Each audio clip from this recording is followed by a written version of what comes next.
6 months after the breakup, the Duke saw her with a baby and realized it was his. Before we begin this beautiful period romance story, tell me in the comments where you're listening from. I love knowing where you're joining me from. Fog pressed close to the glass as the carriage rolled through the Hertfordshire countryside. The horse's breath steamed in the chill morning air, and Edmund Hawthorne, Duke of Wetherby, leaned back against the seat, trying not to think. He had left London to escape politics and memory alike, but both clung to him like damp wool. 6 months had passed since he had last seen Lydia Clark, yet she lingered in his mind, quiet as the scent of lavender after rain. The coachman's voice broke through the rhythm of hooves. "Road ahead's too thick with mist, Your Grace. Best to stop at the next inn." Edmund agreed without much thought. The wheels slowed, crunching gravel, until a small timbered building appeared from the whiteness. A painted sign swung gently above the door. He stepped out, drawing his cloak tight.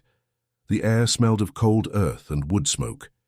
It would be an unremarkable stop. One night, a meal, nothing more. Inside, warmth met him, and with it, the murmurs of early travellers. He handed his gloves to a servant and turned toward the fire. Then he saw her. Lydia stood by the hearth, speaking softly to the innkeeper's wife. Her shawl was plain, her posture straight. She looked older. No, not older, simply changed. There was a steadiness about her now, a quiet resolve that unsettled him more than any accusation could have. For a heartbeat, he thought he must be mistaken. But when she turned her head, when the light caught her profile, the same delicate line of the jaw, the same calm eyes, his heart faltered. He said her name before he could stop himself. Lydia. Her hand froze mid-motion. Slowly she turned. The expression that crossed her face was not surprise, but something heavier. Resignation, perhaps. "Your Grace," she said, the title soft, almost apologetic. "You're here." His voice was rough. "In Hertfordshire, of all places." She glanced toward the innkeeper, then back at him, just passing through. He took a step closer, uncertain whether to bow or stand still. The months apart unraveled inside him. All the reasons he had told himself, duty, rank, reputation, sounded hollow in the hush of that room. He opened his mouth to speak again, but the faintest sound interrupted him. A child's whimper. Lydia's arms shifted, and from beneath the folds of her shawl, a tiny face appeared, drowsy and content. Edmund stared. The world narrowed until there was only that child, that impossibly small creature resting against her shoulder. The infant blinked, as if curious about the tall stranger frozen in the middle of the room. The child's eyes were grey-blue, familiar as the reflection in Edmund's own mirror. Lydia adjusted the blanket. "You should not be here," she whispered. He took another step, voice unsteady. "Lydia, whose child is that?" For a moment she didn't answer. The fire crackled between them. Then she said quietly, "Mine." He searched her face, the tremor of her hands, the calm set of her mouth. "Yours." Yes. Something inside him, something carefully built of denial and pride, began to crumble. And the father? Her eyes lifted to his, and the silence that followed told him everything. He drew a breath that felt like it scraped his lungs. "You never wrote." "I could not," she said. "It would have ruined you." "I ruined myself long before this," he murmured. 6 months, Lydia. You vanished without a word. I left because there was nothing else to do. You said we were finished. I believed you." He wanted to speak, to deny it, but memory struck too sharply. The night he'd sent her away, his voice cold while his heart begged to keep her. "I was trying to protect you." "From what? From love? From gossip?" She shook her head, holding the baby closer. "You were protecting yourself." The words landed with the weight of truth. He had no defense. The innkeeper's wife approached, cheerful and unaware. "Would His Grace care for breakfast? We've mutton stew." Lydia interrupted quickly. "Please, Mrs. Pratt, we're fine." Edmund forced a smile and declined the offer. The woman nodded and left them in uneasy quiet. He looked again at the child. "What is his name?" Her expression softened, just a fraction. "Thomas." "Thomas," Edmund repeated, tasting the sound. "He's 6 months old?" She nodded. He did the arithmetic silently. 6 months since she'd left Wetherby Hall. 6 months since their last night together. He ran a hand through his hair. "You mean to tell me I have a son I knew nothing of?" Lydia's shoulders tightened.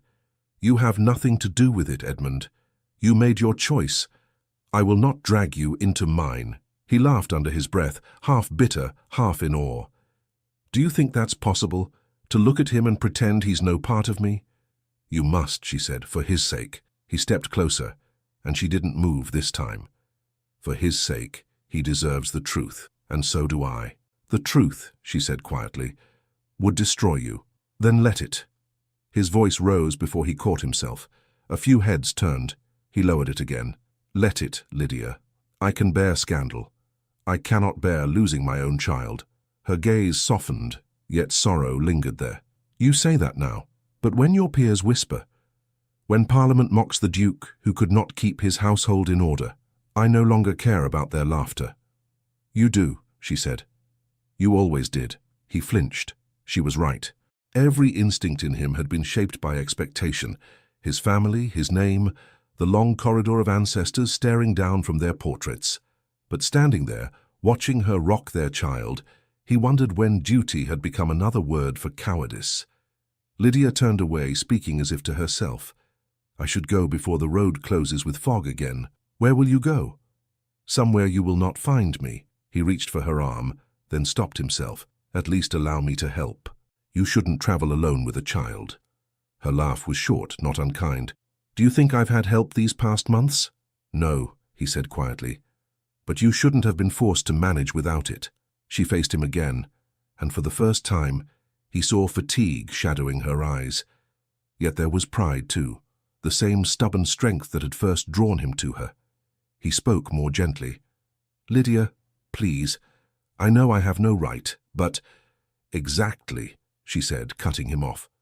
"You have no right. Go back to your world, Edmund. Leave mine alone." Before he could answer, the baby stirred and whimpered. She hushed him, her voice soft and soothing, and Edmund fell silent. He'd never heard anything so intimate. He wanted to hold the child, to feel proof of what he already knew.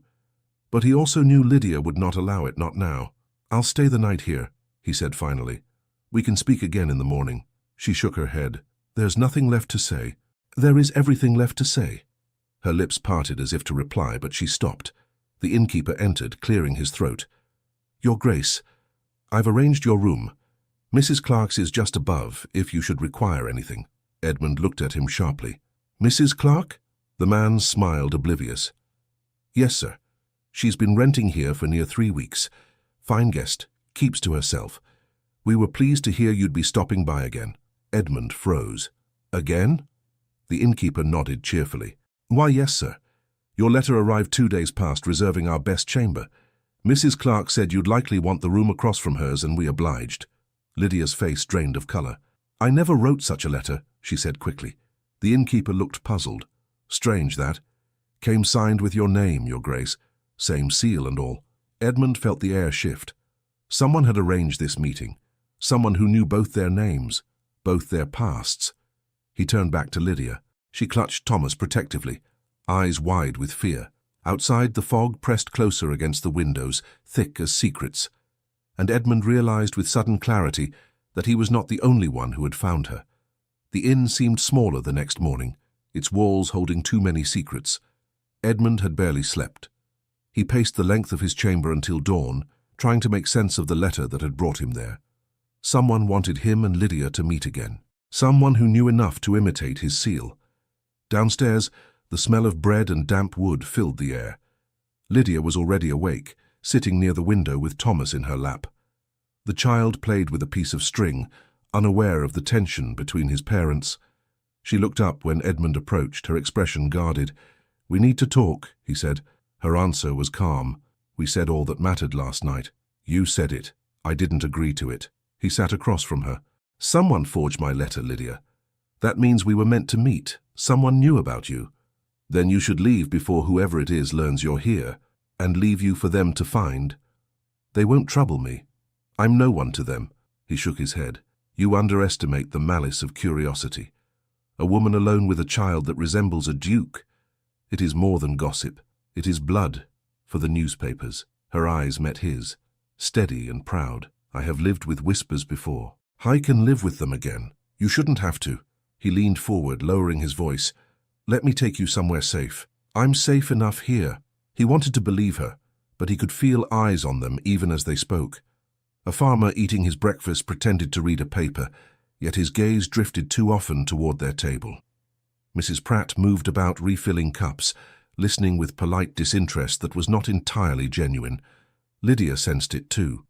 She stood abruptly. I'll go upstairs. Thomas needs rest.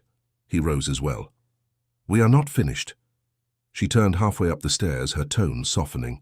You're not listening, Edmund. We can never be finished. That's the truth you refuse to see. He watched her disappear down the hall. Her steps were light, but his heart felt heavier than ever. A man at the counter nodded toward him. Fine boy, that one, he said with a grin. Looks like his father, don't he? Edmund forced a faint smile, then left the room before his composure failed him. By noon, the inn buzzed with low conversation. Travellers came and went, but the locals stayed, eager for entertainment. Rumours grew faster than weeds. Mrs. Pratt's voice carried from the kitchen to the common room. She's a sweet young mother, that Lydia, but no husband about. And his Grace staying under the same roof, it makes one wonder. Mr. Pratt hushed her, but not before a guest heard and repeated the tale to another. Within an hour the story had taken new shape. The Duke had hidden a mistress and child in Hertfordshire. Edmund found out from the stable boy, who came to him wide-eyed. Beg pardon, your Grace, but folk are talking strange. Say you've come to fetch your lady and her babe. The Duke's jaw tightened. Who told you that? Everyone, sir. He dismissed the boy and strode toward Lydia's room. When she opened the door, he didn't wait to be invited in. They're talking already, he said. Your name's being tossed around like a market tale. I warned you, she replied. This is what your presence brings. He closed the door sharply. Then let me end it. Come with me to London. You'll have protection, privacy. I'll arrange a home for you and the boy. And be kept as your secret? Her voice was low but shaking. No, Edmund, I won't raise him in shadows. You think I want that? What else could there be? You would never claim him openly, not with your family, not with your title. His hands curled at his sides. You believe I'm so cowardly? I believe you're bound to the life you were born to, and that life cannot include us.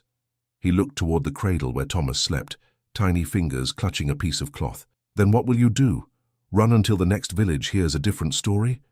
If I must. He crossed the room, lowering his voice. And when they ask for the father's name? When the child grows and wonders who he is? She swallowed hard but said nothing. Edmund's voice softened. Lydia, I cannot change the past, but I can choose differently now. You can't, she whispered, and you shouldn't. I'll not let your name burn for me. There was a knock at the door. Mrs. Pratt's voice came through, too polite to be casual. Pardon, miss, there's a fine lady here to see his Grace. Says she's travelled from London. Lydia's head turned sharply. Who? Mrs. Pratt hesitated. Lady Beatrice Ashcombe, ma'am. Lydia froze. Edmund's stomach sank. He hadn't seen Beatrice in weeks, but her arrival here could only mean one thing. Rumour had reached the capital. He opened the door. Show her to the parlour, Mrs. Pratt. The innkeeper's wife bobbed a curtsy and left. Edmund turned to Lydia. Stay here. Don't come down until I send for you. She gave a small, bitter smile. You think she doesn't already know? He said nothing, and that silence was answer enough. When he entered the parlour, Lady Beatrice stood near the fireplace, elegant as ever, her travelling cloak spotless despite the road. She greeted him with perfect calm. Edmund, I confess I did not expect to find you in such surroundings. He forced civility. To what do I owe this visit? Concern, she said lightly. I hear strange things whispered in London. A woman, a child, a duke playing the fool. You should not believe gossip. I believe what I see, and I saw a carriage at the door with your crest. She moved closer, her tone turning cold. Tell me it isn't true. Tell me that girl upstairs isn't the same governess who disappeared from your house 6 months ago. His answer came slowly. It is Lydia Clark. Beatrice's eyes narrowed. Then the rest of the tale follows easily. I only wonder, does the child bear your name? He met her gaze steadily. The child bears no one's name yet. That's not an answer. It's the only one I'll give. She laughed softly, but there was no warmth in it. Oh, Edmund, you always fancied yourself honourable, but you never understood the world you live in. This will destroy you. Every invitation withdrawn, every alliance dissolved. They'll say you've lost your senses over a servant." "Enough," he said sharply. She tilted her head. "If you cared for your family's future, you'd end this nonsense at once. I could help you." I could see the whispers silenced. "By what means?" "Marry me," she said simply. "Let the world believe the gossip was false, a cruel fabrication. I'll make them forget her name." He stared at her, astonished by the calmness with which she offered herself as a solution. "You speak as though people are ledgers to be balanced." "They are," she said quietly. "And if you don't start thinking so, you'll lose everything. I have already lost what mattered." Her composure flickered. "You mean her?" "Yes." For the first time, anger cracked through her poise. "Then you are a fool. She'll ruin you without lifting a finger. Do you think society will pity a woman who overreached? They'll call her ambitious, cunning, and you, weak." He turned away. "You mistake me for someone who fears their judgment. Then you'll face it alone." She swept past him toward the door, then paused. "But remember this. Rumors grow roots. By tomorrow, every gentleman in Parliament will know the Duke of Wetherby has a bastard son." She left before he could answer. Edmund stood still for a long moment. The fire hissed, and the sound of voices drifted from the hall. The whisper he'd feared had already become a storm. When he returned upstairs, Lydia was waiting, her shawl drawn tightly. "She was here, wasn't she?" "Yes." "What did she say?" "Enough to ruin us both." Lydia closed her eyes briefly. "Then I must leave tonight." He stepped forward. "You can't vanish again." "I have to. She'll go straight to London with this. If she speaks your name with mine, the rest will follow. I'll stop her. You can't stop her tongue, but you can save yourself if you let me go." He shook his head. "No." "Then Thomas will pay the price." The name cut through his resistance. He looked at the sleeping baby and knew she was right. Lydia began to gather her things. Small clothes, a few coins, the shawl she'd worn since winter. Her movements were quick, almost frantic. Edmund tried to help, but she refused every offer. "I'll find another town," she said, "maybe further north.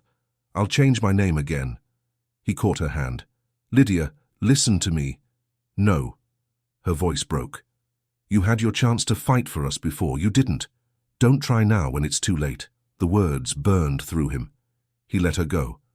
She lifted Thomas into her arms, kissed his forehead, and looked once more at Edmund. "Please, don't follow me. Tell me at least where you'll go." "I don't know yet." He watched her walk to the door, her figure dissolving into the mist beyond the threshold. The sound of her footsteps faded until only silence remained. An hour later, when he finally forced himself to leave the inn, Mrs. Pratt handed him a folded scrap of paper. "She asked me to give you this, Your Grace."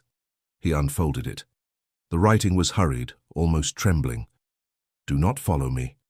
Protect your name." He closed his eyes, grief and anger warring in his chest. Then the innkeeper called to him from the stable, holding something in his hand. "Found this tucked under her shawl, sir. Thought it might be yours." Edmund took it, puzzled. It was another note, the paper finer, the ink precise. He opened it and read a single sentence, signed with an elegant hand he recognized at once. "You should have told me the truth before I found it myself." The road from Hertfordshire stretched endlessly, and Edmund's carriage rolled through the mist with no clear destination. The note from Beatrice burned in his pocket. She knew. She had known enough to forge his seal, enough to lure him there. He could imagine her calm satisfaction, already weaving her web back in London. Lydia had fled again, and every mile between them felt like punishment. He stopped at the next posting inn and questioned every stable hand, every merchant passing through. No one had seen a young woman with a child. She was vanishing again, melting into the countryside like morning fog. By the third day, exhaustion took him. He returned to Wetherby Hall, but the silence of the great house was worse than the open road. His mother greeted him in the drawing-room, eyes sharp behind her spectacles. "You've been travelling," she said, "and in questionable company, I hear." "From whom did you hear that?" he asked, though he already knew. "Lady Beatrice was kind enough to express concern. She says you've been seen in Hertfordshire with a woman of rustic background." "Then Beatrice should mind her own affairs." The Duchess's expression did not change. "She's a loyal friend, Edmund. She cares about appearances. You might remember that such things matter for a man of your position." He forced a thin smile. Appearances have always mattered more than truth in this family. Her voice cooled. You've grown reckless. I suggest you end this rural adventure before it becomes gossip. It already is gossip, he muttered, and left the room before she could reply. Days passed with no letter, no sign of Lydia. He searched the directories of nearby towns, paid messengers to inquire at coaching stations, even sent word to a discreet investigator in London. Nothing. She was gone, as if the earth had swallowed her. Meanwhile, in a small village 2 counties north, Lydia Clark awoke to the sound of church bells and a baby's laughter. The cottage she had rented was modest, its roof patched, its hearth small. Yet for the first time in weeks, she felt something close to peace. She worked long hours for a dressmaker, her fingers raw from stitching, but her heart lighter knowing Thomas slept safely beside her. Still, the fear never left. At every knock, she flinched. At every new face, she wondered who might have been sent to find her. One afternoon, a merchant arrived from the south selling ribbons and fabric scraps. His chatter filled the shop where Lydia worked. "You'll never believe the talk in Hertfordshire," he said, leaning over the counter. "A duke visiting an inn where a young woman was staying. They say she had a baby, and that the child looked remarkably like him." The seamstress laughed, amused by the scandal. "People will say anything." Lydia kept her head down, pretending to mend a hem. But the merchant went on, lowering his voice. "Some say the lady disappeared the next day, that the Duke's sweetheart was hiding a secret child. London's already buzzing." Her hand trembled so sharply that the needle pricked her skin. A drop of blood stained the fabric. The seamstress frowned. "Careful, Lydia." "I'm sorry," she murmured, rapping her finger. Her heart pounded. If London knew, Beatrice had spoken. And if Beatrice had spoken, Edmund would be dragged through ruin. That evening, Lydia walked to the edge of the village, the air cool with early spring. Thomas slept against her shoulder, his breath steady. She whispered to him, "I won't let them find you. I won't let them use you against him." When she returned to the cottage, she found the landlord waiting outside, holding a folded paper. "Came by post for you, miss?" She hesitated. "From where?" "London, I think. Fine wax seal. Must be someone important." She thanked him, took the letter and closed the door behind her. The seal bore no crest, only an initial, B. Her stomach twisted. She broke it open and read quickly. "You can run, Miss Clark, but society is smaller than you think. Sooner or later, truth finds its audience. Consider what is best for the child and for the Duke, before others make that choice for you." There was no signature, but she didn't need one. The next morning, Lydia packed again. The seamstress begged her to stay. "You're the best hand I've got." But she couldn't risk it. With a small purse of coins and a single trunk, she boarded a northbound coach. She prayed each stop would carry her farther from London's whispers. But fate, as ever, was less merciful. 2 days later, Edmund received word from his investigator. "Your Grace, a woman matching Miss Clark's description was seen in a northern market town, travelling with a child, under the name Mrs. Turner. He left that night. The coach rocked through rain and mud, but he didn't care. He only knew he had to reach her before Beatrice or her spies did. When he arrived, the town square was bustling. Vendors called out their wares, and children chased each other between stalls. He searched faces until he saw her, across the cobbled street, standing by a merchant's cart. She looked thinner, the circles under her eyes darker, but she was unmistakably Lydia. He called her name. She froze, then turned. Their eyes met, and everything else disappeared. The crowd, the noise, the rain. She didn't speak, didn't even breathe. Then she lifted Thomas higher in her arms and began to walk away. He caught up in 2 strides, stepping in front of her. "You've no reason to run," he said. "I have every reason," she answered. "You shouldn't be here." "Lydia, please. You can't keep vanishing like this." "I can, if it keeps him safe." "Safe from what?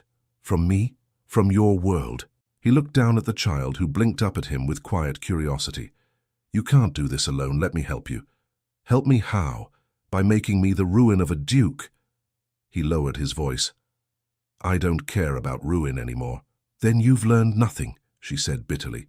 He tried to reach for her hand, but she stepped back. "Go home, Edmund. You have no place here. I'll not leave you again."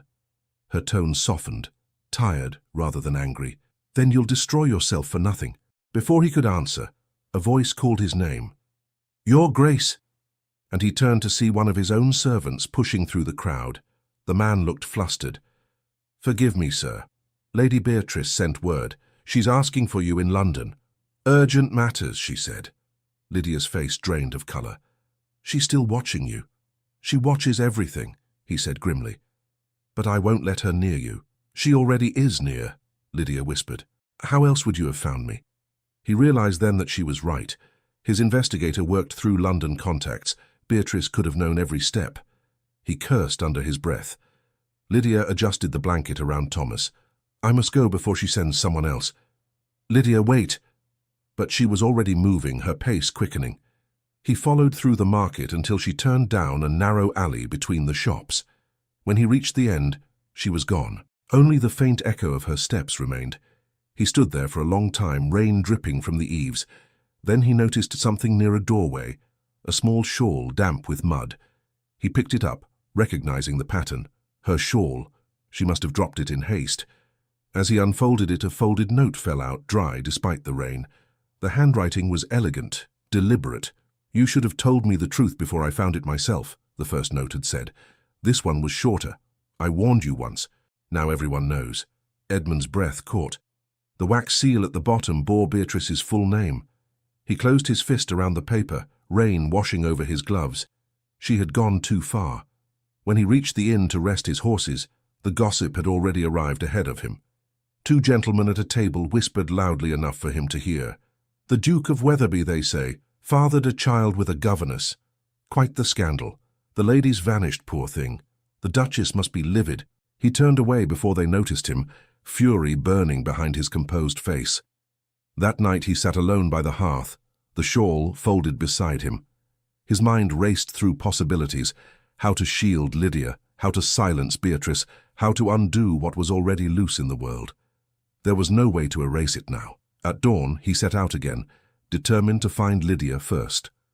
Meanwhile, Lydia, now several towns away, sat in a small room above a bakery, rocking Thomas to sleep. She had no news yet, but something in her chest told her the whispers had reached London. She had seen the look in Edmund's eyes before he disappeared in the rain: guilt and fear. Both meant the same thing. Beatrice had won. The baker's wife knocked softly at her door. "Mrs. Turner, you have a visitor. Says he knows your husband." Lydia froze. "I have no husband," she said, voice barely audible. The woman frowned. "That's odd. He was certain. Said he once worked for a duke." Lydia's blood ran cold. She held Thomas tighter and moved toward the back window. "Tell him I'm not here." But before the baker's wife could answer, a man's voice called from the hall, deep and polite. "Mrs. Turner, forgive the intrusion. My master wishes to ensure your safety." She didn't recognize the voice, but the words chilled her more than threats would have. She knew whose servant that would be. Beatrice's. She lifted the latch on the window, heart pounding. Behind her, the doorknob turned slowly, and as the door began to open, a hand reached through the crack of light, holding a letter sealed in red wax. Lydia stared at the red seal, her breath caught between fear and disbelief. The servant's hand remained in the doorway, patient, almost courteous. "It is from Lady Ashcombe," he said. "She requests a meeting, madam. She assures you it concerns only your safety." "I want nothing from her," Lydia answered. "Tell your mistress that." The man bowed slightly. "I am to deliver it whether you read it or not." He placed the letter on the small table by the door and stepped back. "She waits at the coach house down the lane. She said you would understand that refusing her could be unwise." Lydia did not answer. She shut the door and stood still, listening until his footsteps faded. Then she crossed the room, staring at the seal, a perfect impression of the Ashcombe crest. She knew what Beatrice wanted. Power always came dressed as politeness. With trembling fingers, she broke the seal and unfolded the paper. "Miss Clark, you cannot continue like this. I am offering you a choice. Meet me once, and I will see that you and your child are left in peace. Refuse, and I cannot promise others will be as merciful."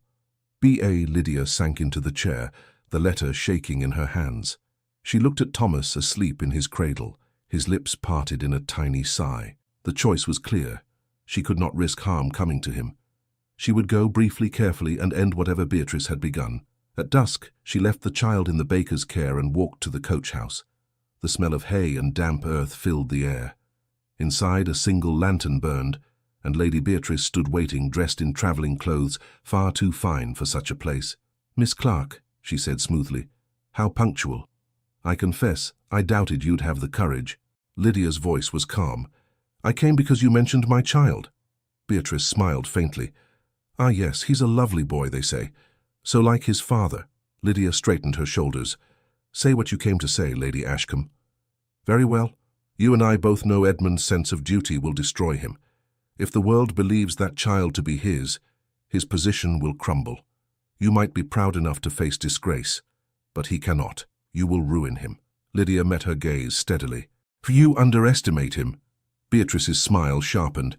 "I know him better than you think. He cannot bear scandal. He was raised to fear it more than sin itself, and yet here you are, parading his downfall in swaddling clothes. I've paraded nothing. I've hidden for months." "Yes, but people talk. They've already connected your absence with his. The story spreads by the hour." Lydia folded her arms. "Then what do you want from me?" Beatrice stepped closer, her tone turning soft. "An arrangement. Leave England quietly. France, perhaps. I will see you provided for, discreetly, of course. A small house, funds for the child. You need never worry again." Lydia's stomach turned. "Bought silence. Call it protection," Beatrice said. "Everyone wins. You, the child, even Edmund." "And you?" Beatrice's eyes glinted. "I lose nothing." Lydia shook her head. "He will see through it. He already knows who you are." Beatrice laughed lightly. "Oh, my dear, he knows nothing. Men like Edmund never see what stands in front of them. They're too busy chasing honor to recognize manipulation. He will accept my version of events soon enough." "What version is that?"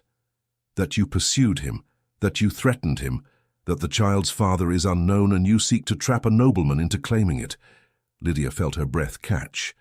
"You would slander me so easily." "It will not be slander once it is repeated often enough," Beatrice replied. "Truth is merely a matter of who speaks first." Lydia stared at her for a long moment, then said quietly, "You may ruin me, but not him. I won't let you." Beatrice's brows lifted. "And how do you intend to stop me?" Lydia's voice trembled only slightly. "By leaving now before you can use us. You cannot spread what you cannot prove." Beatrice regarded her with something like admiration. "Clever girl. But you forget. I already have proof. The innkeeper's wife, the letters, the timing of your child's birth. That is enough to poison a man's name." Lydia turned away, forcing herself to keep calm. "Then do as you please. I will protect my son. That is all that matters." "You'll find it difficult to protect him when you have nowhere left to hide," Beatrice said softly. "And make no mistake, Miss Clark, I always find what I seek." Lydia walked out before she could answer. The air outside was sharp, and her hands trembled as she pulled her shawl tighter. She did not look back, but she felt Beatrice's gaze follow her all the way down the lane. The next morning, Edmund was already on the road to London. He had learned of the spreading rumours, newspapers hinting at scandal, letters arriving from his peers, inquiries from Parliament associates. His mother's disappointment had turned to icy command. "You must deny it publicly," she said. "Lady Ashcombe has prepared a statement to protect the family." He had refused, of course, but refusal changed nothing. The story was loose, and silence would be taken as confession. When he arrived at his townhouse, Beatrice was waiting in the drawing room, sipping tea as though she owned the place. "Edmund," she said pleasantly, "you look weary. Travelling again, I suppose." "Enough of this," he said, closing the door. "You've gone too far." Her brows arched. "Have I? You forged my letter, sent word to that inn, followed Lydia across counties. You've turned her life into a scandal for your amusement." "For your rescue," she corrected him. "You cannot see what you've become. I am saving you from ruin. By destroying her, by removing temptation. You'll thank me one day." He stepped closer, his voice low with anger. "If you ever speak her name again—" She cut him off with a thin smile. "You'll what? Challenge me? You cannot silence me, Edmund. But you can join me. Marry me, and this entire matter disappears." He laughed once, bitterly. You think I'd buy my freedom with a lie? You'd be buying your legacy, she said. Your seat in Parliament, your name in every social register that matters. All you have to do is declare the child a fabrication. And what becomes of Lydia? She leaves the country, as she should have months ago. And you would ensure that? I already have, Beatrice said. She agreed to meet me. I gave her an opportunity to vanish before worse befell her. If she's wise, she's gone by now.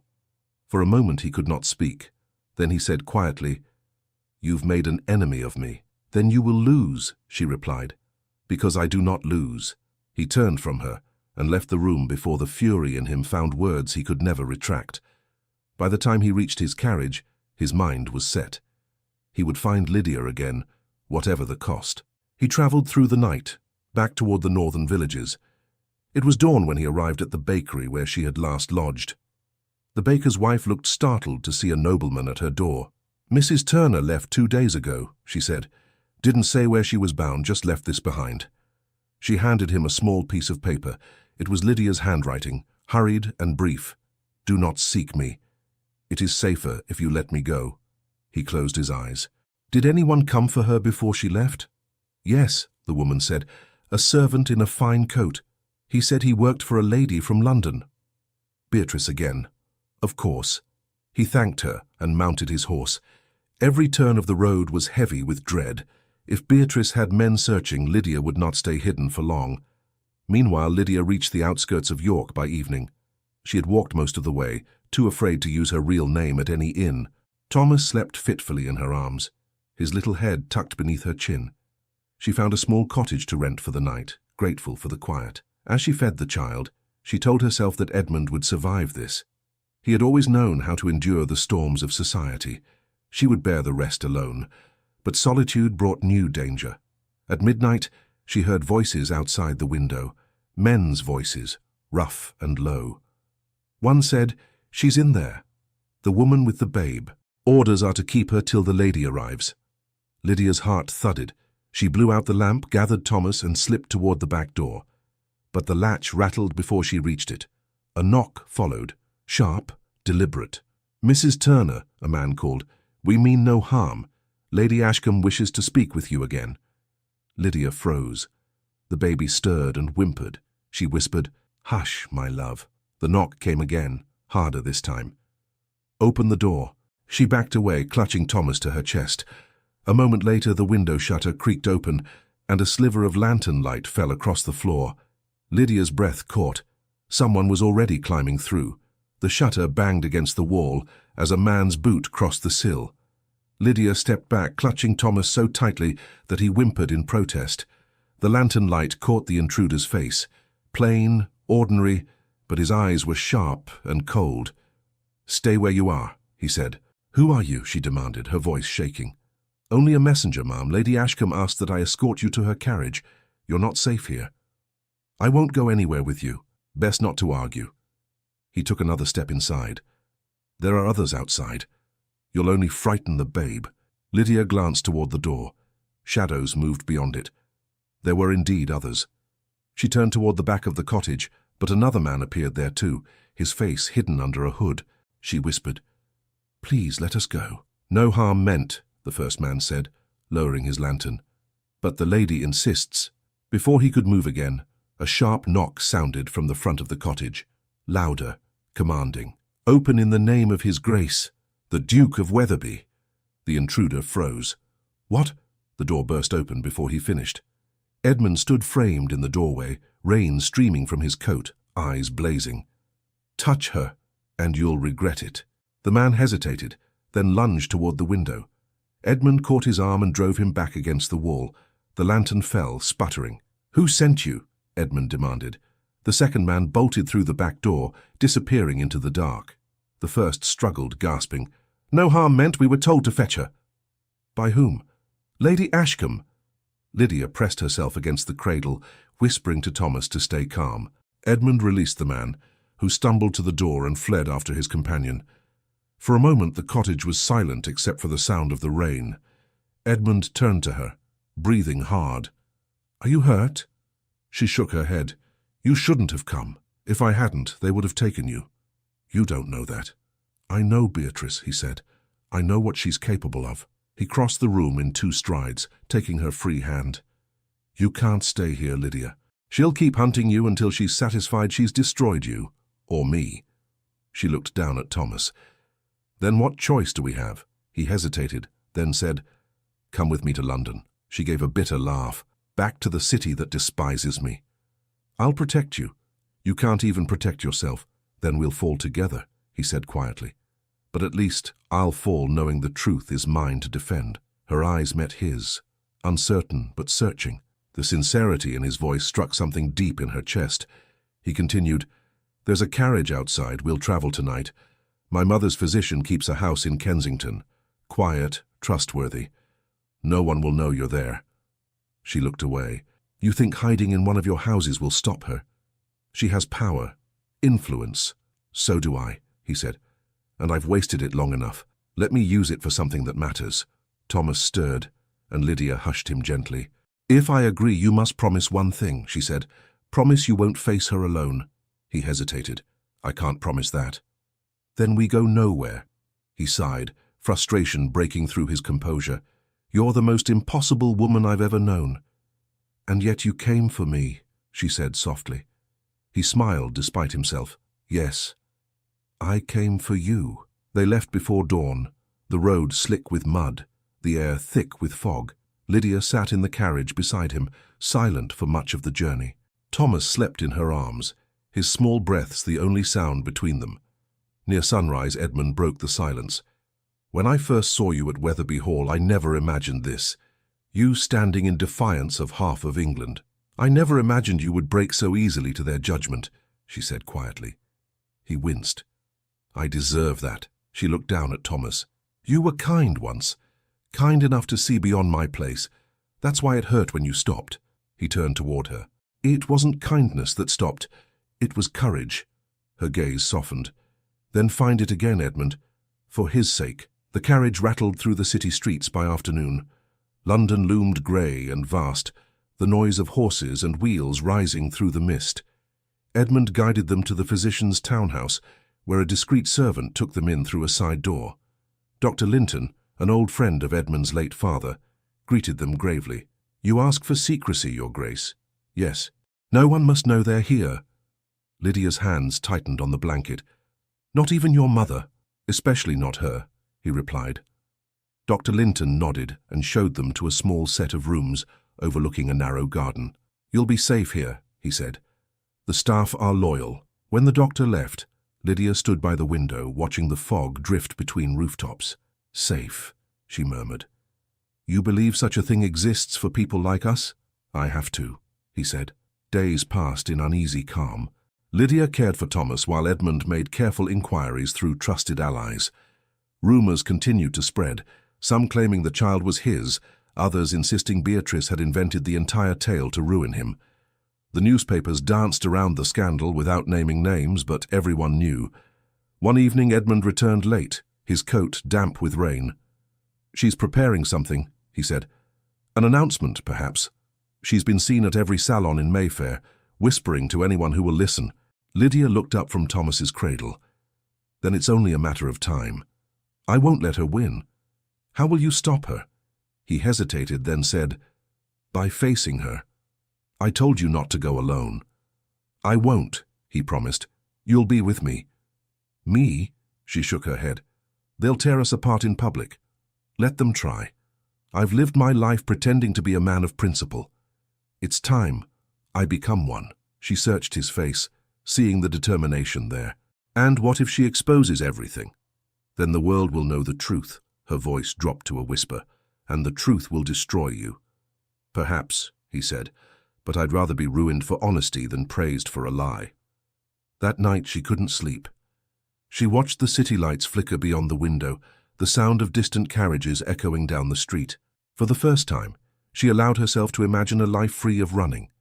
A life where Thomas could bear his father's name without shame. In the morning, Edmund brought word that a public gathering would be held at Lord Pembroke's estate that evening. Beatrice will be there, he said. It's the centre of her world. If she intends to destroy us, that's where she'll begin. Lydia's heart pounded.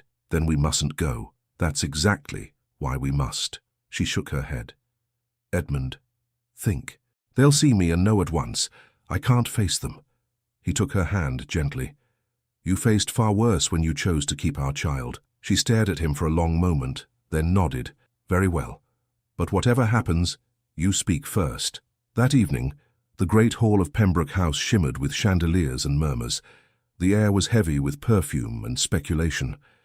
Edmund entered with Lydia on his arm, her plain gown modest but spotless, her head held high. The room fell silent. Beatrice stood near the staircase, her expression one of poised surprise. My, she said, her voice carrying just enough for all to hear. The Duke brings company. How unconventional. Edmund's tone was calm, but unyielding. You've been busy, Beatrice. Half of London speaks our names, though few understand the truth. She smiled coolly. Enlighten us, then. Lydia's pulse thudded in her ears. The eyes of the room were knives. Edmund said clearly, The woman you call Scandal is Lydia Clark. She was once governess to my sister, and she is the mother of my son. Gasps rippled through the crowd. Beatrice's face remained a mask, but her hand tightened on her fan. You admit it, then? I do. Beatrice laughed softly. You've doomed yourself. Perhaps, Edmund said, but I won't doom them with silence. Lydia's knees trembled. Edmund's voice was steady, his gaze never leaving Beatrice. You used deceit to tear apart a woman's life. You sent men to hunt her, forged letters in my name, and spread lies for your own vanity.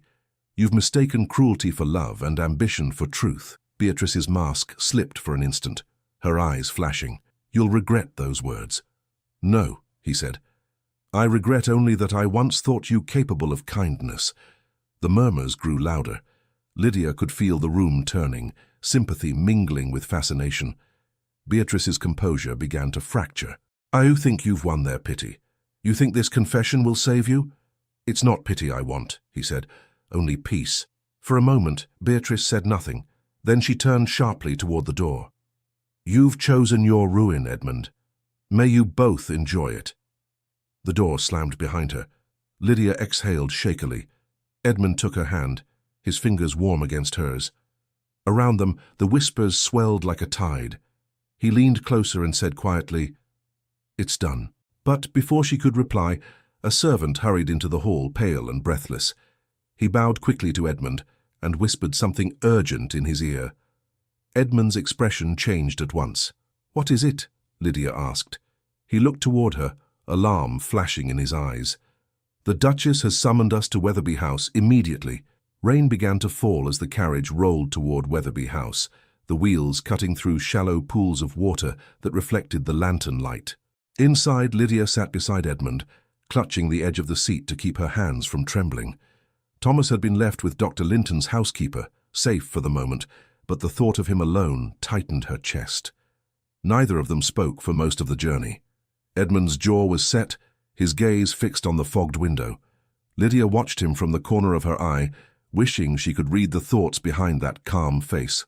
When they arrived, the great iron gates of Wetherby stood open, a line of lamps lighting the path to the entrance. The Duchess was waiting in the grand hall, her posture straight as a ruler. Behind her stood 2 footmen, and, to Lydia's shock, Lady Beatrice Ashcombe. Beatrice's smile was faint but triumphant. You've caused quite a scene, Edmund, she said softly. The Duchess turned her gaze on Lydia.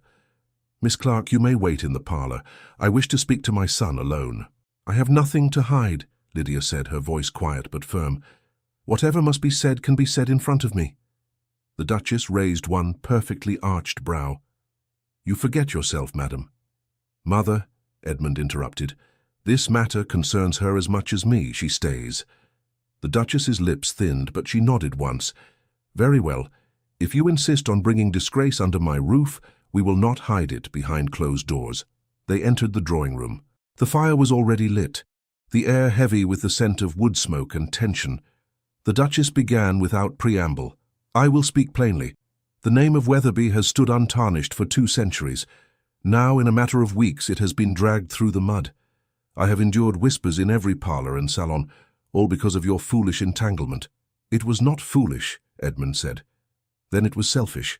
You could have ended this quietly, but instead you paraded that woman through a ballroom. Lydia flinched at the word. Edmund stepped forward. "Enough. You may insult me, but not her." Beatrice spoke then, her tone smooth as glass. "Forgive her, Your Grace. She does not mean offense. We all understand you've been misled by affection." Edmund turned on her. "Misled? You forged letters in my name. You sent men after her. You hounded an innocent woman because she threatened your vanity." Beatrice's eyes glittered. "Careful, Edmund. Accusations spoken in anger can wound more than scandal. They can also reveal truth," he said. The Duchess raised a hand. "Enough of this bickering. Edmund, tell me, do you mean to claim this child as your own?" "I do." Beatrice gave a short laugh. "Then you're mad." The Duchess's face hardened. "You realize what that means. To acknowledge an illegitimate child, publicly, is to forfeit alliances, influence, even your seat in the Lords. No family of rank will trust you again." "I trust myself," he said quietly, "for the first time in my life." The Duchess looked at Lydia, her gaze cold. "And what do you expect from him, Miss Clark? Marriage? Title? I assure you, you will have neither." Lydia took a slow breath. "I expect nothing from you, Your Grace. I only wish to raise my son in peace." "Your son?" the Duchess repeated, voice sharp. "You mean our family's disgrace?" Edmund's voice rose. "He's my blood. And if that is disgrace, then so be it." Beatrice stepped forward, her tone almost pleading. "Edmund, think. You could still undo this. Issue a denial. Say she deceived you. Everyone would believe it. They already think her ambitious." Lydia's chin lifted. "I will not be your convenient lie." Beatrice turned to the Duchess. "You see, she will ruin him. She's already begun." The Duchess looked from one to the other, her composure trembling for the first time. "Edmund, listen to reason. End this before it's too late." He shook his head. "It's already too late for reason. There's only truth left." The Duchess's hands tightened on the back of a chair. "Then you leave me no choice. If you persist in this madness, I will have your name stricken from the family trust." "Do it," he said. "I'd rather lose fortune than integrity." For a long moment, no one spoke. The only sound was the crackle of the fire. Then Beatrice said softly, "He's throwing his life away for you, Miss Clark. Do you truly wish to see him destroyed?" Lydia swallowed, forcing her voice to stay steady. "I never asked him to choose me. He does so of his own will." "Because he's blind," Beatrice said. "You've made him sentimental. And you," Edmund said sharply, "have made him ashamed." The Duchess stepped between them, her tone icy again. "Enough. This quarrel ends tonight. Edmund, you will go to your study and draft a statement denying the rumors. Lady Ashcombe will assist you in phrasing it properly. Miss Clark will depart this house at once."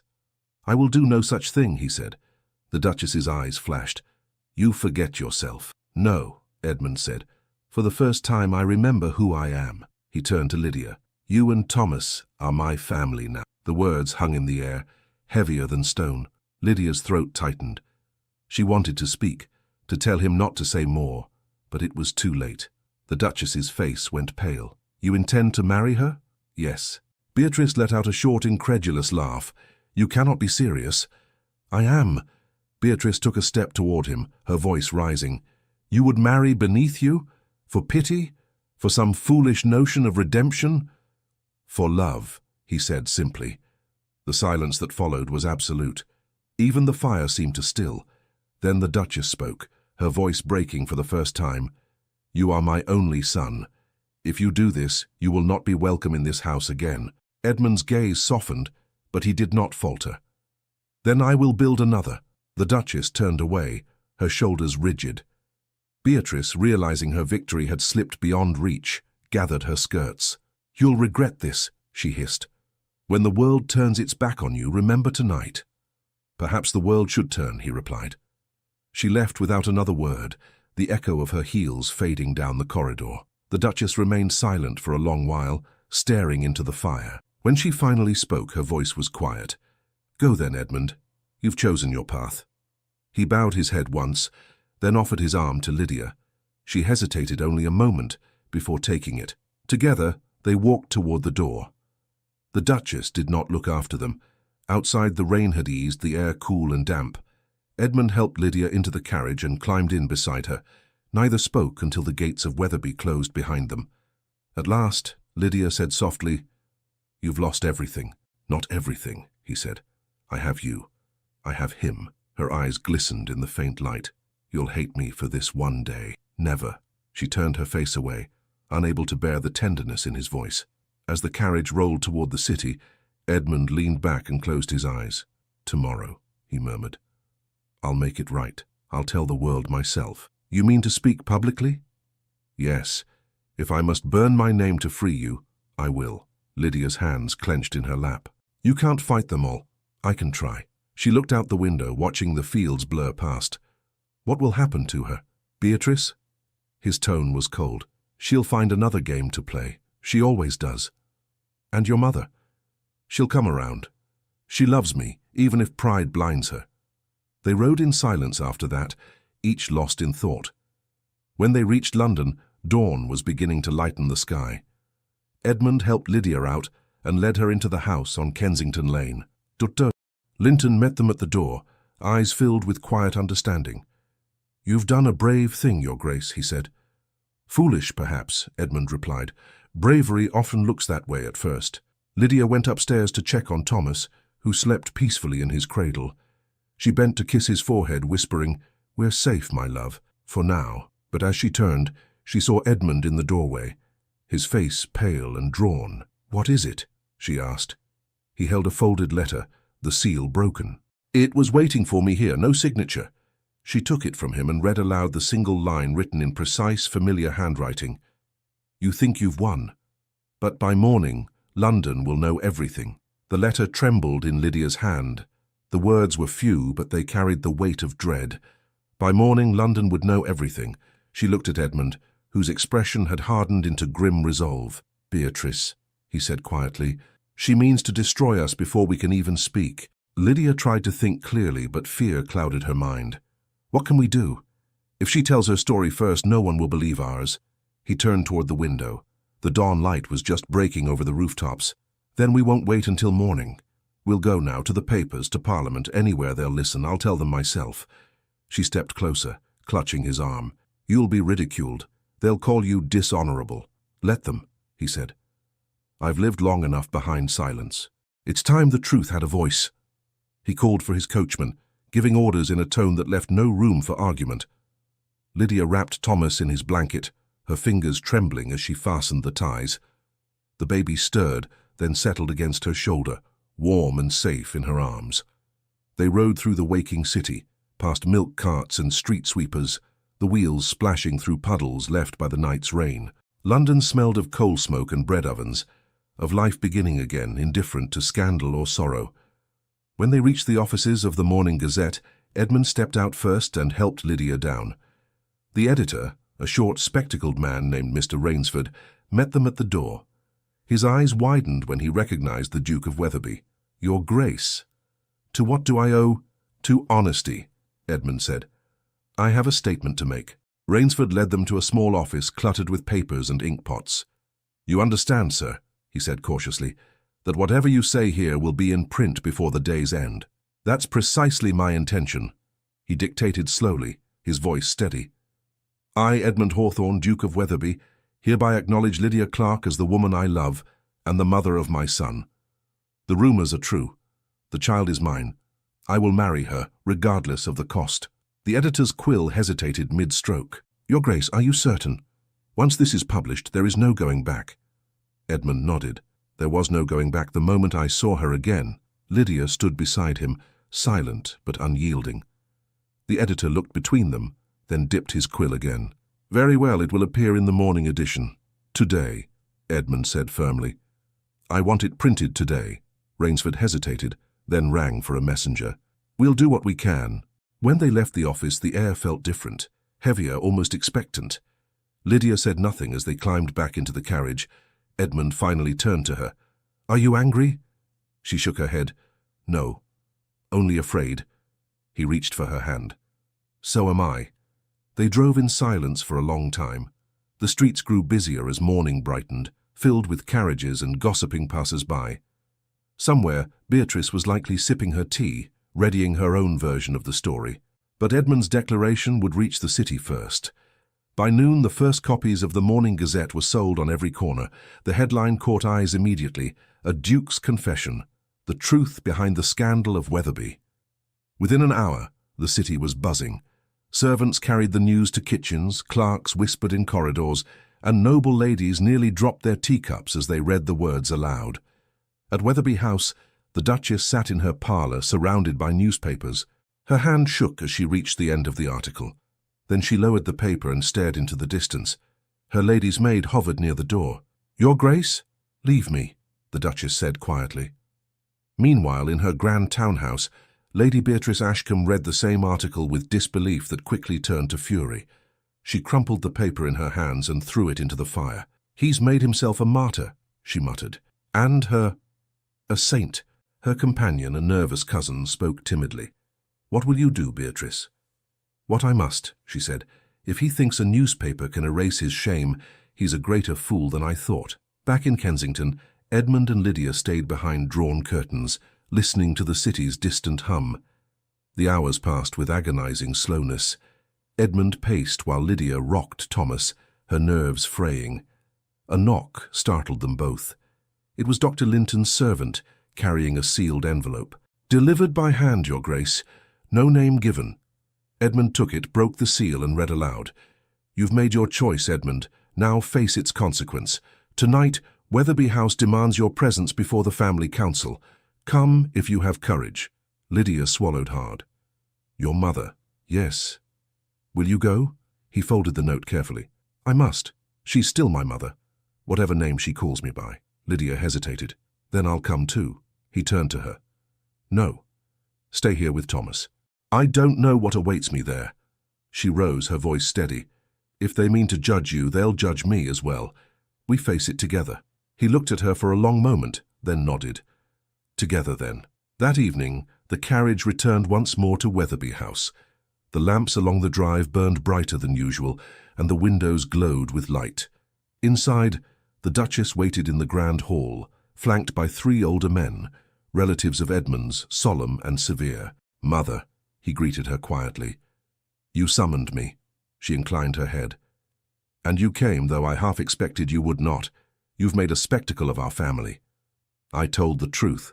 One man's truth is another's ruin. The eldest of the men, Lord Greaves, spoke sternly.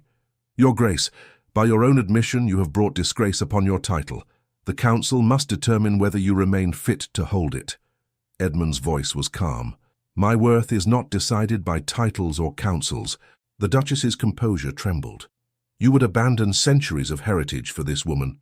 He looked at Lydia beside him, her head high, though her hands were shaking. "Yes, without hesitation." Lord Greaves frowned. "You have left us little choice, then. The estates will pass to your cousin until such time as you restore the family's honour. Which is to say," the Duchess added, "until you renounce this alliance." Lydia found her voice. "You ask him to deny his own child?" The Duchess turned her cold gaze on her. "I ask him to act as a gentleman, not as a man led by folly." Edmund's voice cut through the air. "Enough. My decision is final. If the price of decency is exile, I'll pay it." The Duchess rose, her face pale with restrained emotion. "Then go, Edmund. Leave this house as you chose to leave your station. From this night forward, the title of Wetherby means nothing to you." He bowed slightly. "Very well." He turned to go, but Lydia lingered, looking back at the Duchess. "He may no longer be the Duke of Wetherby," she said softly, "but he will always be more honourable than any who hide behind that name." The Duchess's eyes glistened, though she said nothing. Outside, the night air was cold and still. Edmund exhaled, shoulders sagging as though a great weight had lifted, and yet left him hollow. "It's done," he said. Lydia slipped her hand into his. "You did what you had to." He looked at her, a faint smile touching his lips. "We did." They returned to Kensington under a silvered moon. Inside, Thomas slept peacefully. For the first time in weeks, Lydia allowed herself a fragile sense of relief. The scandal was open, the truth spoken. There was nothing left to hide.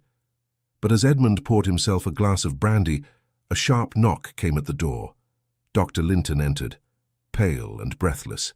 "Your Grace," he said quickly, then caught himself. "Forgive me." "Mr.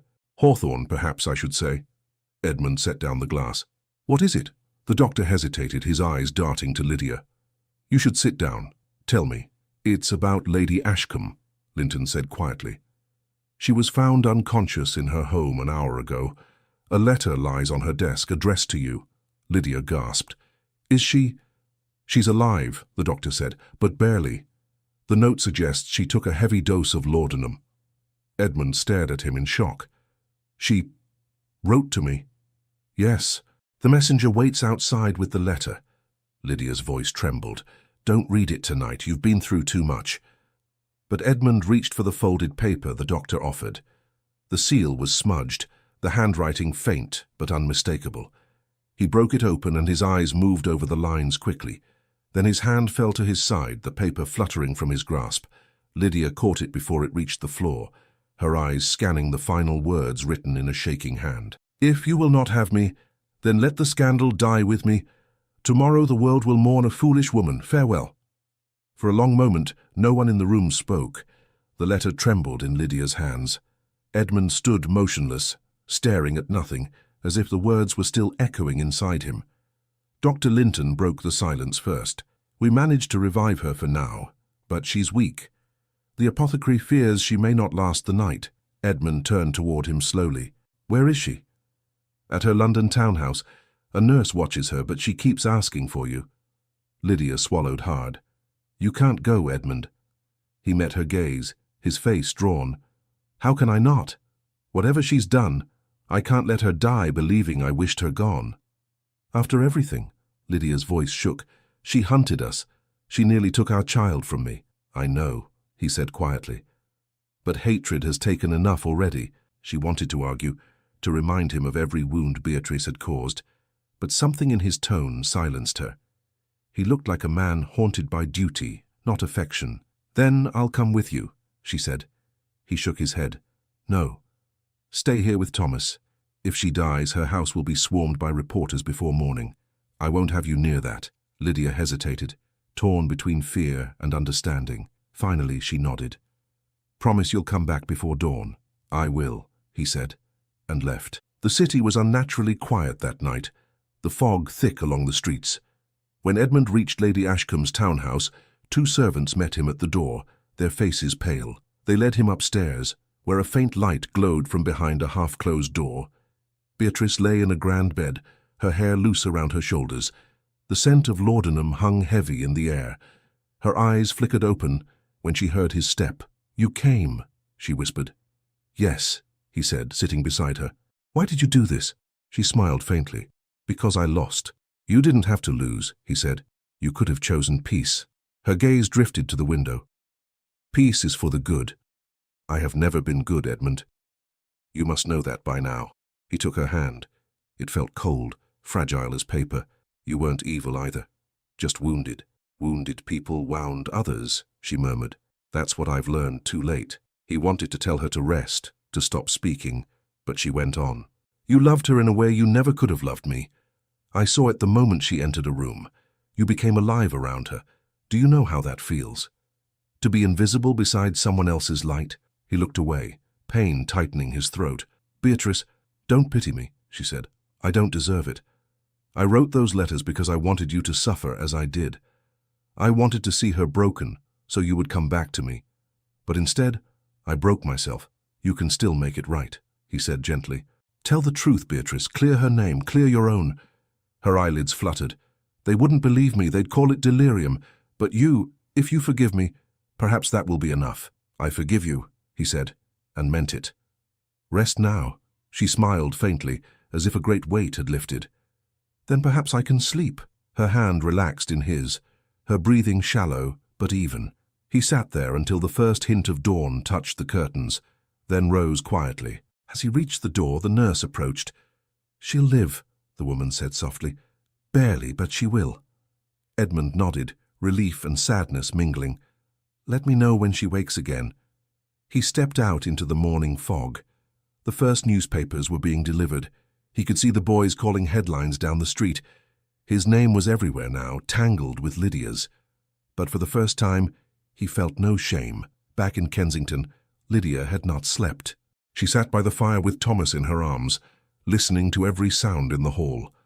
When the door finally opened and Edmund entered, she rose quickly. "You're safe," she whispered. He nodded. "She's alive. For now." "What did she say?" He hesitated, then said quietly that she wanted forgiveness.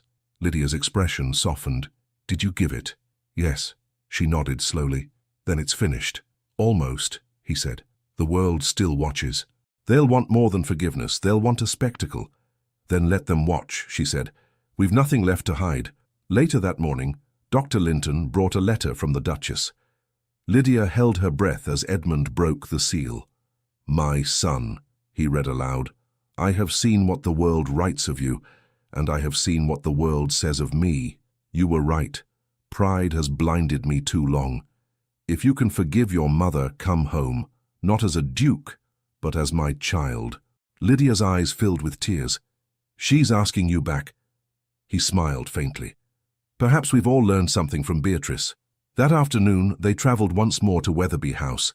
The rain had stopped, and sunlight cut through the clouds, lighting the familiar drive. The Duchess awaited them in the same grand hall where she had once banished him. This time her expression was softer. "Lydia," she said quietly, "I owe you an apology." "You owe me nothing, Your Grace," Lydia replied. "On the contrary," the Duchess said, "I wronged you. I let the world's opinion weigh more than decency. I see now that you have given my son what neither title nor wealth could." "Honor," Lydia's voice wavered. "All I gave him was a reason to be hated." The Duchess shook her head. "No, you gave him something to live for." She turned to Edmund. "Your father would have been proud of you. Foolish, perhaps, but proud." He smiled faintly. "I'll take that as a blessing." The Duchess sighed. "If you mean to marry her, do it quickly. The papers will move on soon enough, and scandal fades faster than people think." Lydia blinked in disbelief. "You would give us your blessing?" The Duchess nodded once. "I would rather see my son happy in disgrace than miserable in respectability." Emotion tightened Edmund's throat. "Thank you, Mother. Go," she said, turning away before her composure failed. "Before I change my mind." Outside, the afternoon sun shone bright and clean. Lydia looked at Edmund, uncertain whether to laugh or cry. Was that truly her blessing? "It was as close as she'll ever come," he said, smiling. They rode back to Kensington in silence, hearts lighter than they had been in months. For the first time the future seemed possible. By evening a soft knock sounded at the door. Dr. Linton entered again, carrying a sealed letter. "From Lady Ashcombe," he said quietly. "She asked me to deliver it personally." Lydia exchanged a look with Edmund. He broke the seal and began to read aloud. "Edmund, I will leave England for a time. I need distance to remember who I was before ambition turned me cruel. Tell Miss Clark she has nothing to fear from me. I will never speak of this again. May your child grow in peace, and may your name outlive the gossip that tried to bury it. Beatrice." Lydia exhaled slowly. "She's truly gone, then?" "Yes," Edmund said softly, "at last." The days that followed were quiet. The scandal began to fade, replaced by new rumours and fresh gossip. In coffee houses and drawing rooms, their story turned from outrage to fascination, from scandal to sympathy. Yet Lydia and Edmund paid little attention. They spent their mornings walking through Kensington Gardens with Thomas, their afternoons reading or talking by the fire. The peace felt fragile, but it was theirs. One morning, a familiar figure appeared at their gate. The Duchess, dressed simply, without her usual retinue. She looked at Thomas with cautious wonder. "May I?" she asked. Lydia hesitated, then placed the child in her arms. The Duchess held him awkwardly, then smiled despite herself. "He has your eyes, Edmund." "And her will," Edmund said, glancing at Lydia. The Duchess looked between them, a small tear slipping down her cheek. "You've done what I could not. You've made peace with the world." Lydia touched her arm gently. "Perhaps it's not too late for you to do the same." The Duchess nodded, her voice barely above a whisper. "Perhaps not." For a while they stood together, the three of them, bound not by bloodlines or scandal, but by something quieter, understanding. When the Duchess left, the garden was filled with birdsong. Lydia turned to Edmund. "Do you think it's over?" He looked toward the horizon, where the sun was beginning to set. "I think it's beginning," she smiled. "Then let it begin." But before she could take his hand, a knock sounded at the door once more.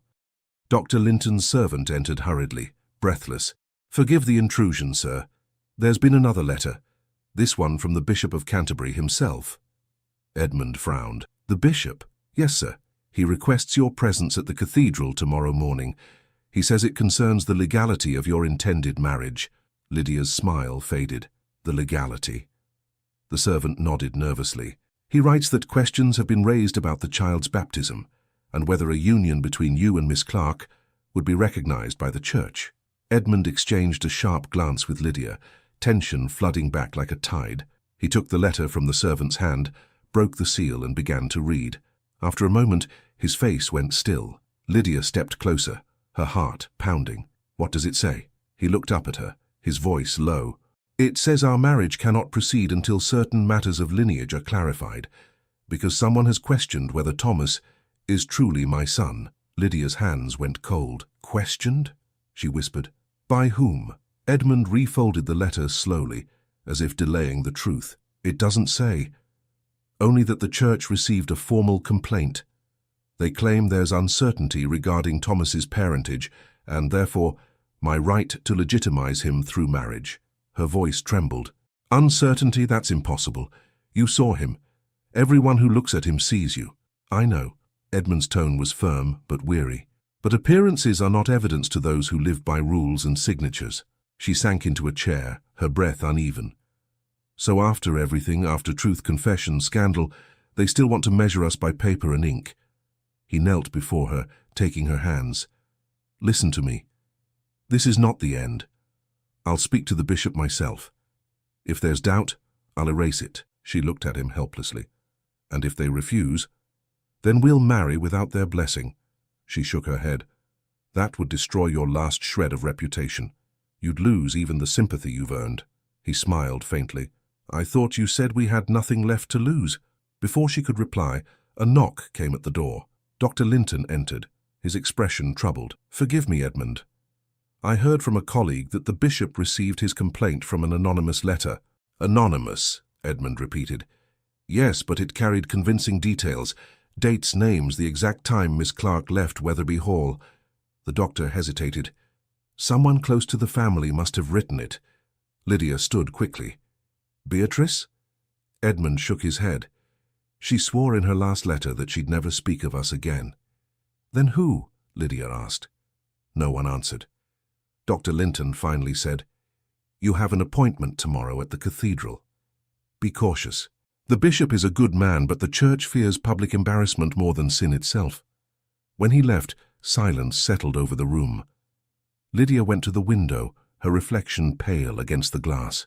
"Do you think your mother—" "No," Edmund interrupted. "She would never stoop to lies." But doubt flickered in his eyes, and Lydia saw it. If she cannot forgive the scandal, perhaps she believes she's protecting the family name. He said nothing. That night, neither slept. Lydia lay awake listening to the clock, her thoughts circling endlessly. By dawn she rose quietly, wrapped a shawl around her shoulders, and went downstairs. Edmund was already there, staring into the dying embers of the fire. "You haven't slept," she said softly. "Nor have you." He poured her a cup of tea, though neither of them drank it. "I've been thinking," he said. "If the bishop wishes proof, then proof he shall have. I'll bring witnesses, Dr. Linton the innkeeper, even my own servants who remember the day you left." "And if they call me a liar," she asked, "then I'll be one beside you." They arrived at the cathedral as morning bells echoed through the square. The bishop, a tall man with kind eyes and tired hands, received them in his private study. "Your Grace, Mr. Hawthorne, I should say, you understand why we are here." "I understand someone questions my son's legitimacy," Edmund said calmly. "I wish to know who dares such slander." The bishop's tone was measured. "The letter was unsigned, but its contents suggest access to personal knowledge. It claims the child was born before the time Miss Clark could have conceived under your roof." Lydia's face flushed with anger. "That's false." "I believe you," the bishop said gently, "but the church must investigate before granting its blessing." Edmund stepped forward. "Then investigate. Ask me what you will." The bishop glanced at Lydia. "The letter also says Miss Clark sought refuge in the north soon after leaving Weatherby. Do you confirm this?" Yes, she said. I fled to Hertfordshire, then to York. And during that time, did the Duke visit you? No. He found me only months later. The bishop nodded slowly. Then the child was conceived before your departure. She hesitated only a heartbeat. Yes.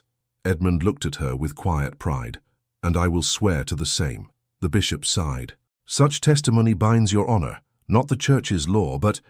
He paused, studying their faces. Your sincerity speaks louder than scandal. I will need time to verify your accounts. If the truth is as you say, the marriage will proceed. Lydia felt her knees weaken with relief. Thank you. As they left the cathedral, Edmund turned to her.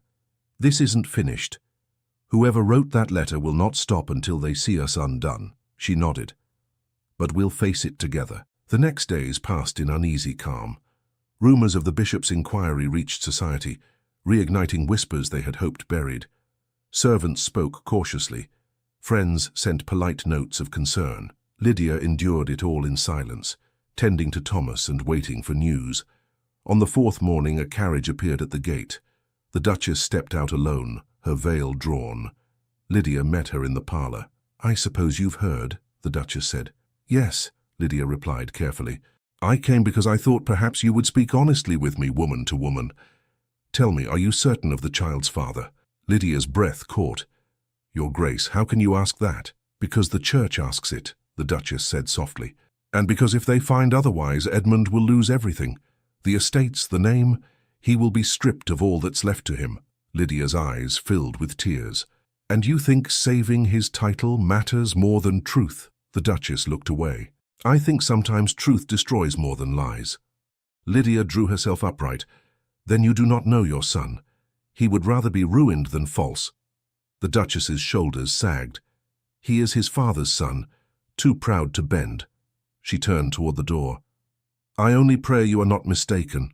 When she left, Lydia sank into a chair, shaking. The words echoed in her mind. I pray you are not mistaken. That evening, Edmund returned from meeting the bishop again. He has finished his inquiry, he said. He believes us, but he insists on one final confirmation. A document from the registry where Thomas was baptized. They must match the dates. Lydia frowned. His baptism was done in York, under the name Turner. Yes. The bishop wrote to request the record. When it arrives, this ordeal will end. Days later, the letter came. Edmund broke the seal in front of Lydia, his expression unreadable as he scanned the paper. Her heart pounded. What does it say? He read aloud slowly. The parish register confirms baptism of one Thomas Turner, born to Lydia Turner, mother unmarried. Date, May 2nd, 1887. Lydia gasped. That's wrong. He was born in April. Edmund read on, his voice tightening. And further notes state the mother declared the father's name as Charles Turner, deceased. Lydia covered her mouth. I never said that. The vicar must have misunderstood me. I gave no father's name. I swear it. He took her hand quickly. I believe you. The record can be corrected. But they'll see it as proof, she said. They'll say I invented the story. Then we'll go to York ourselves, Edmund said. We'll speak to the vicar, and he will confirm the mistake. The following morning, they set out for York, Thomas bundled safely beside them. The journey was long and tense. Lydia stared out the window, her thoughts heavy. At last, the carriage stopped before the small stone church where she had once sought refuge. The vicar, a grey-haired man with kind eyes, greeted them politely but stiffly. Edmund wasted no time. You baptized a child here 6 months ago, Thomas Turner. Do you remember?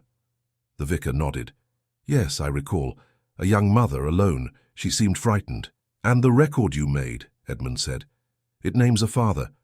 Where did you get that name? The vicar frowned. She did not speak it, but a man who accompanied her gave it to me. Lydia froze. A man? Yes, the vicar said. He arrived just before the service, said he was your kinsman, there to stand witness. He signed the register. Edmund's voice sharpened. His name? I believe it was Mr. Collins. Lydia blinked, remembering the innkeeper from Hertfordshire, the man who had smiled too often and asked too many questions. She whispered, he was Beatrice's servant. Edmund's face darkened. Then even her silence reached beyond her promise. The vicar, sensing the storm between them, said gently, If there has been an error, I will amend it. You have my word. When they left the church, Lydia's strength faltered. Will this ever end? Yes, Edmund said. When truth leaves no more shadows. As they climbed back into the carriage, a boy ran toward them, waving a folded paper. For you, sir, he called. Delivered to the rectory this morning. Edmund took it, frowning. The seal bore no crest, only a single initial, B. He opened it and read in silence. Lydia watched his face pale, his hand tightening on the page. Edmund, she said, her voice barely a whisper. What does it say?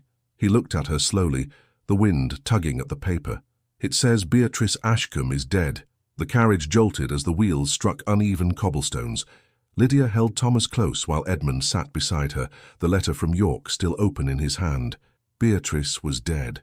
The words seemed unreal, hollow, as if they belonged to someone else's story. The rain fell harder, streaking the windows, and the sound filled the silence between them. She finally spoke. Did it say how? Edmund's voice was low. Her carriage overturned on the road to the coast. They say it was an accident. She was traveling alone.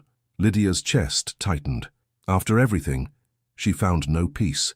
He looked out the window, his tone quiet and heavy. She sought it too late. But perhaps now she'll have it. They drove on in silence, the rain easing into a steady drizzle. When they reached London the next day, the city was already whispering. News of Lady Ashcombe's death filled every drawing room. Some pitied her, others called it justice. Edmund and Lydia said nothing.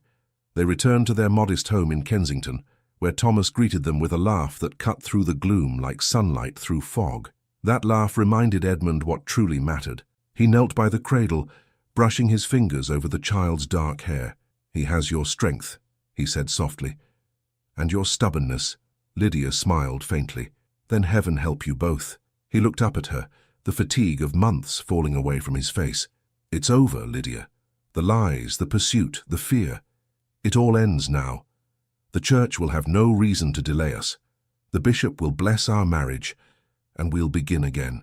She searched his face, half afraid to believe it. Do you think they'll allow it now? Yes, he said firmly. And even if they do not, we'll marry under God's sky, with or without their approval. Her lips trembled, not from fear but from relief. She took his hand and kissed it gently. You would do that for me? I'd do far more, he said. I'd do anything. That evening the bishop's messenger arrived. The letter he carried bore the church seal and a single sentence written in the bishop's own hand. The matter of legitimacy is resolved. May the union proceed in peace and truth. Lydia read it twice before the words sank in, her eyes filled with tears. Edmund took the letter from her trembling hand, smiled, and whispered, At last. They were married 1 week later.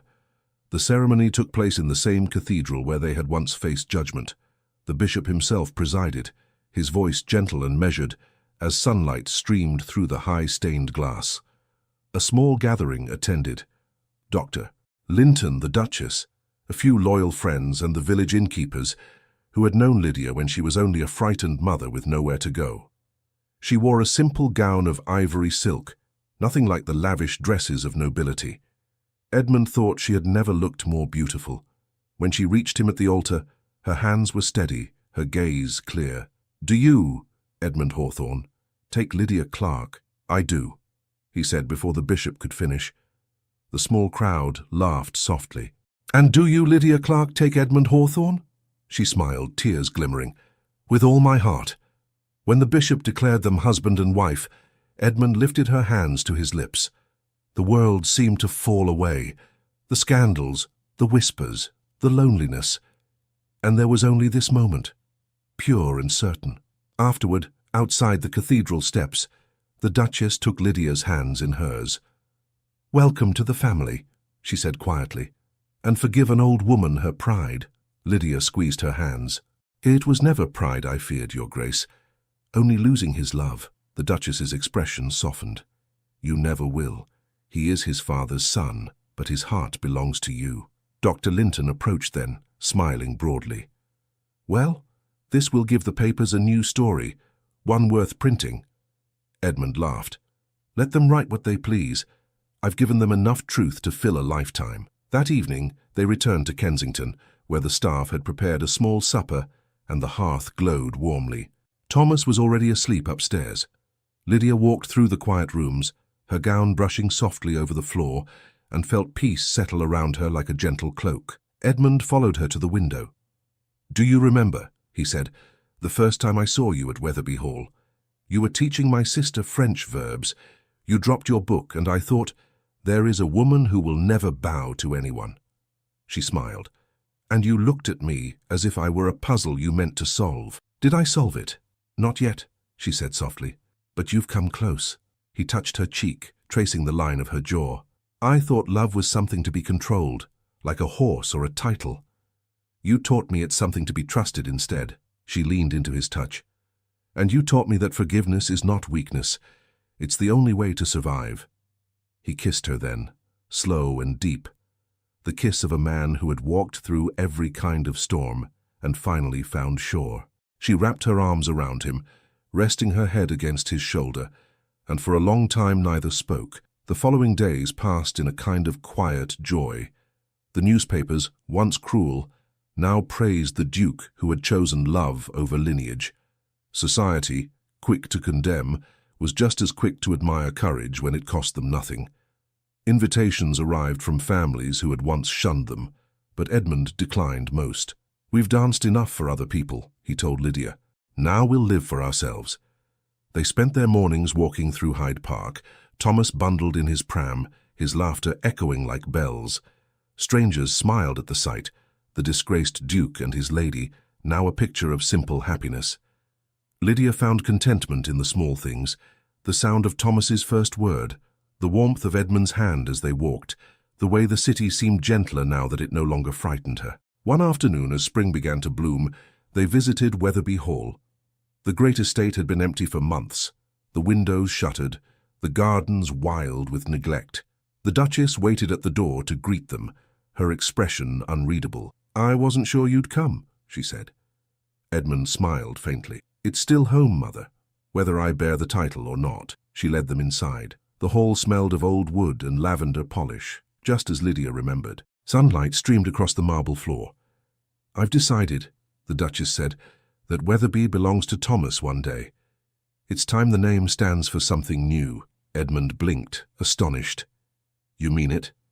"Yes," she said. "Let him grow up where his father did, but free of the ghosts that burdened us all." Lydia's throat tightened. "He will know kindness before he knows duty. I promise you that." The Duchess smiled, a real smile, one Lydia had never seen before. "Then perhaps the Weatherby line is not cursed after all." They spent the day walking through the gardens, restoring memories once painful to something gentler. When evening came, they dined together by the fire, and laughter replaced the awkward silences of old. Before they left, the Duchess took Lydia aside. "I misjudged you. I thought you sought to steal what was never yours, but you've given my son more peace than all his ancestors combined. For that, you have my gratitude." Lydia touched her hand lightly. "You gave him life. I only gave him reason to live it." When they returned to London, the city greeted them not with scandal, but celebration. Their story had become legend, a tale of redemption that filled column after column. Children sold printed sketches of them on the streets, titled, "The Duke Who Chose Love." Edmund found the attention amusing. "At least they spell our names correctly now," he said, laughing. Months passed, and the world moved on. Beatrice's name faded from gossip. Her house sold quietly to distant relatives. The Duchess visited often, doting on Thomas more than anyone expected. Dr. Linton became godfather to the boy, proudly declaring him the happiest infant in London.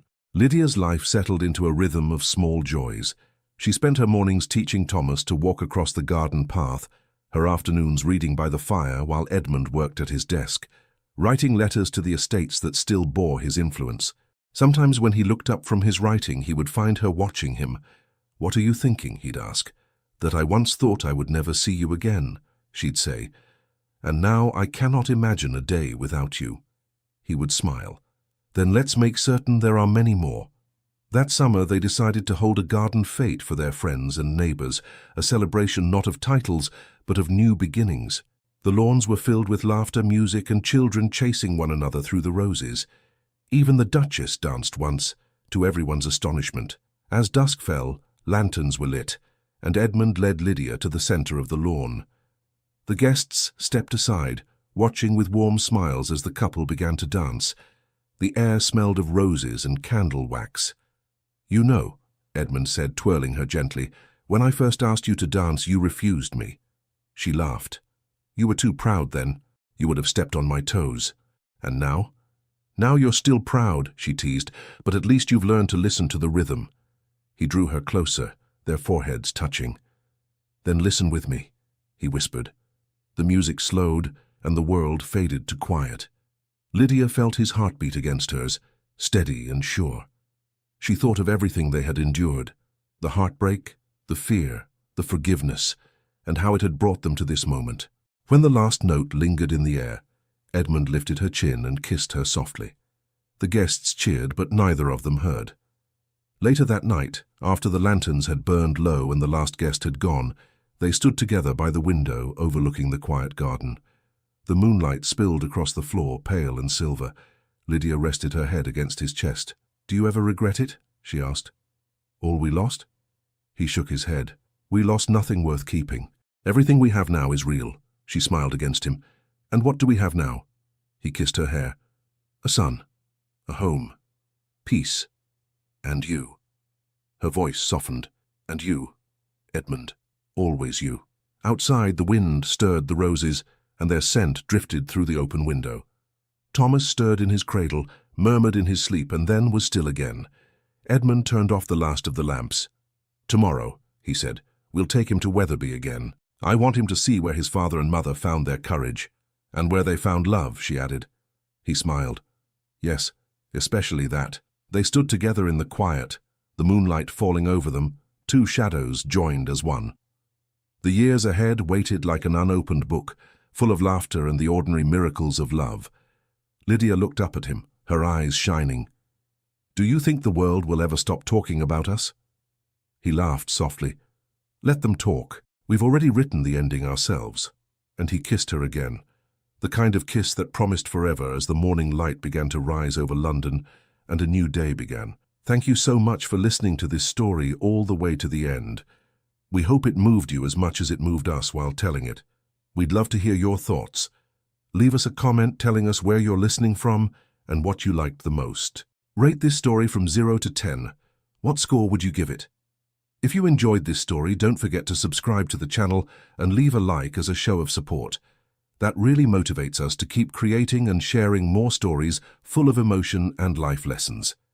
And before we go, we want to remind you that an exciting and heartwarming story recommendation will appear on the final screen.